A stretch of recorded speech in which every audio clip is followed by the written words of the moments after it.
Halo warga 62, semoga semuanya dalam keadaan sehat selalu ya. Sehat luar dalam, sehat kantong uang dan kantong hati. Hehe. Kembali lagi dengan Mimin di Impact Film. Kali ini Mimin akan menceritakan alur film yang lagi viral, yaitu Squid Game. Demi para subscriber yang Mimin sayangi, maka Mimin coba menceritakan film ini ya. Jadi yang belum subscribe, yuk subscribe dan komen ya. Hehe. Tanpa menunggu lama-lama lagi, kita masuk ke alur ceritanya. Enjoy! 아이들은 머리를 기어 공격과 수 Film diawali dengan seorang laki-laki yang menceritakan kebahagiaannya pas kecil saat bermain Squid Game. Permainan tradisional Korea yang sering dimainkan pada tahun 70-an dan 80-an. Peraturan permainan terdiri dari dua regu, penyerang dan penjaga. Ketika permainan dimulai, penjaga bergerak dengan dua kaki di dalam garis, sementara penyerang hanya boleh melompat dengan satu kaki di luar garis. Dari sinilah kita masuk ke alur filmnya, Squid Game. Episode pertama, lampu hijau, lampu merah. Kita diperkenalkan dengan tokoh utama di film ini, Gi-hun, pria tua pengangguran. Ia sudah cerai dengan istrinya karena nggak tahan dengan Gi-hun yang tidak mampu memenuhi kebutuhan keluarga. Ia juga mempunyai seorang putri. Selain itu, Gi-hun juga hidup dengan hutang yang banyak akibat suka bermain judi. Sekarang ia pun harus hidup dibantu oleh ibunya. Hari ini adalah hari ulang tahun anaknya. Ibunya sudah kasih uang untuk beli ayam, tapi sifat boros dan mau terlihat baik di depan anaknya, ia pun nekat mencuri ATM ibunya dan menggunakan uangnya itu untuk bermain judi. Beberapa kali ia kalah taruhan dan akhirnya di pertandingan terakhir ia menang dan mendapat uang banyak. Namun rentenir mencari dan menagih utang Gi-hun. Mereka kejar-kejaran. Naasnya, Gi-hun menabrak seorang gadis hingga terjatuh. Di sini, Gi-hun gak sadar kalau uangnya diambil gadis itu. Akhirnya Gi-hun ketangkap para rentenir. Ia dihajar dan Gi-hun dipaksa menyetujui perjanjian penyerahan organ tubuh jika ia tidak bisa membayar utang dalam tempo 1 bulan. Sungguh sedih hidupnya si Gi-hun ini ya guys. Karena uangnya gak ada, maka Gi-hun meminjam uang ke rentenir lagi agar bisa membeli ikan kado dan makanan untuk anaknya di malam itu. Gi-hun selalu gagal dalam mencapit hadiah. Ia sampai kesal. Dan akhirnya ada anak kecil yang bantuin dia sehingga bisa dapat hadiah satu. Dan ini dia akan kasih untuk anaknya. Ia pun bertemu dengan anaknya di warung tteokbokki. Di sini ia memberikan kado yang tadi, namun isinya malah mancis atau korek gas berbentuk pistol yang tidak sesuai lah ya dengan anak perempuan. Ini adalah 2 kali kesedihan yang dia alami. Ia pun mengantar anak perempuannya ke rumah ibunya. Terlihat ya guys, Gi-hun sangat sayang sama anaknya.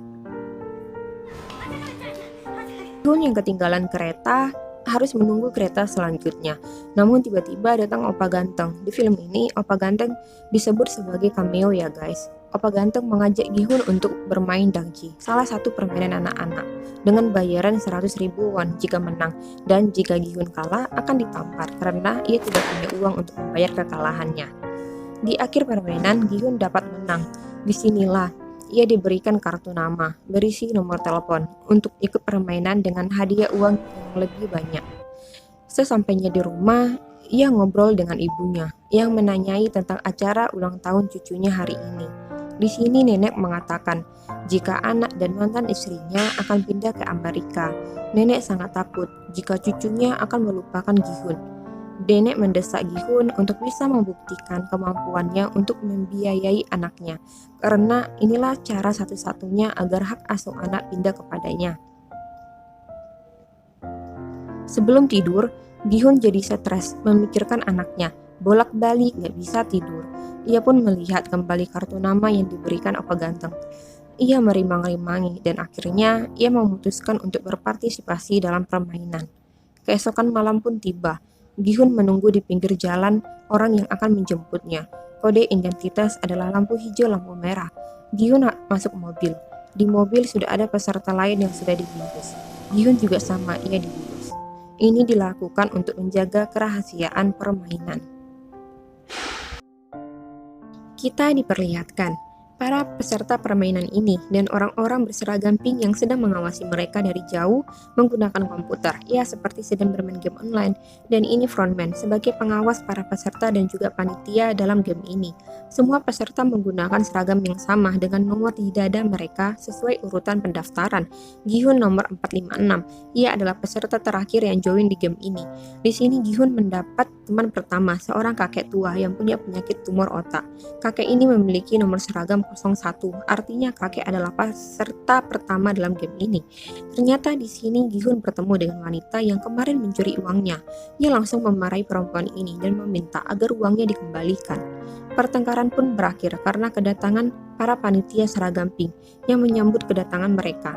Setiap panitia memakai topeng dengan simbol lingkaran, persegi, dan segitiga yang menunjukkan peran dan pangkat setiap panitia. Di sini peserta masih ragu dengan permainan. Mereka tidak percaya jika mereka akan dibayar setelah permainan. Maka terlihat panitia membeberkan latar belakang setiap peserta, yang ternyata semua orang yang ikut adalah orang yang terlilit utang yang banyak, sehingga hidup mereka terasa hancur. Dan panitia mengatakan jika di permainan Dakji sebelumnya mereka mendapat uang setelah bermain, dan itu sebagai bukti bahwa panitia tidak akan berbohong dengan peraturan permainan, dan jumlah hadiah yang akan diterima akan diberitahu setelah permainan pertama selesai. Akhirnya para peserta pun diminta untuk tanda tangan formulir persetujuan permainan. Di formulir persetujuan ini ada peraturan, yaitu peraturan pertama, pemain tidak diperbolehkan berhenti bermain. Peraturan kedua, pemain yang menolak bermain akan dieliminasi. Peraturan ketiga, permainan dapat dihentikan jika mayoritas setuju. Gihun dengan wajah ragu-ragu tetap menandatangani formulirnya. Mulailah para peserta masuk ke labirin besar. Di sini sangat indah kelihatannya ya guys, dengan alunan musik yang diputar. Mereka dibawa menaiki anak tangga untuk menuju ke lokasi permainan. Sampailah mereka di lapangan luas yang dikelilingi taman buatan.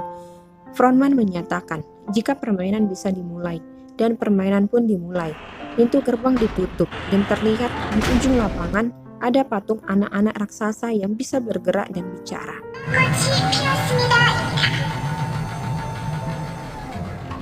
Patung ini mengatakan, permainan pertama adalah lampu merah dan lampu hijau. Peraturannya, kalian bisa bergerak maju jika dikatakan lampu hijau dan berhenti jika lampu merah. Jika ada pergerakan yang terdeteksi, maka akan tereliminasi. Ini adalah permainan anak-anak ya. Kalau di kita hampir mirip seperti main petak umpet gak sih guys? Nah, siapa yang sampai di garis akhir dalam waktu 5 menit dinyatakan harus masuk babak selanjutnya. Permainan pun dimulai. Patung mulai bernyanyi.